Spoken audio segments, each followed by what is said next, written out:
So DJI fans were sitting around refreshing feeds, expecting some sort of announcement for the DJI Mini 5 Pro, a teaser, a trailer, heck, even a cheeky countdown would have worked.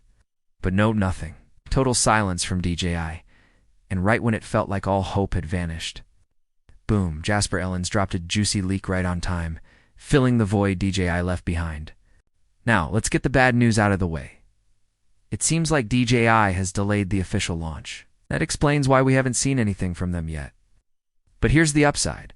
Thanks to drone hacks, we now have a crystal clear render of the drone. Even better, a confirmed spec list. DJ, I may be silent, but the leaks, they're doing all the talking. Alright, things get a little crazy when we talk packaging. Photos of the box started circulating, and at first glance it looked like a shaky image, like the camera moved mid-shot. But actually, it's a misprint. The text and graphics are overlapping, a real slip-up from a printing facility. There are two box types floating around. One for the DJI Mini 5 FlyMore combo with the RCN3 remote, and another FlyMore combo plus with the RC2.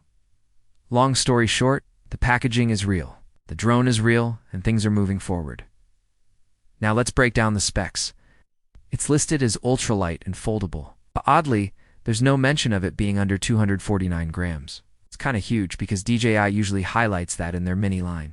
So what's going on? Well, the Mini 5 Pro is packing a 1-inch image sensor, which explains the bump in weight. Larger sensor, bigger lens, more complex gimbal. All of it adds mass.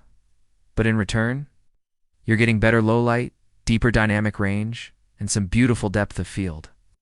Oh, and it now shoots up to 4,000 at 120 FPS. That's a nice step up from the previous 100 FPS. Not game-changing, but definitely solid for slow-mo fans. Now get this. The gimbal rotation reportedly hits 225 degrees. That's wild. The Mini 4 Pro already offered vertical video, but this new range opens up so many creative possibilities, like full tilt transitions, smooth sweeps, and cinematic pans from angles never possible on a Mini before.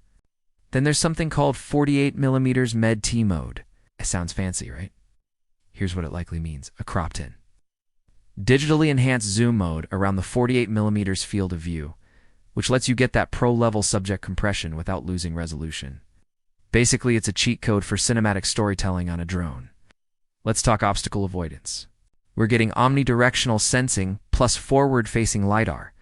That's a serious upgrade. You'll be able to fly through branches at dusk or glide past objects at sunset without smacking into anything due to low light. ActiviTrack is also getting a serious buff. With more sensors and smarter LiDAR, this drone can keep up with everything from runners to skaters without losing the subject mid-chase. Battery life? It's rated at 36 minutes, slightly better than the Mini 4 Pro's 34, that rumored 50-minute battery. Probably tied to the heavier Plus version. And one last detail, the motors.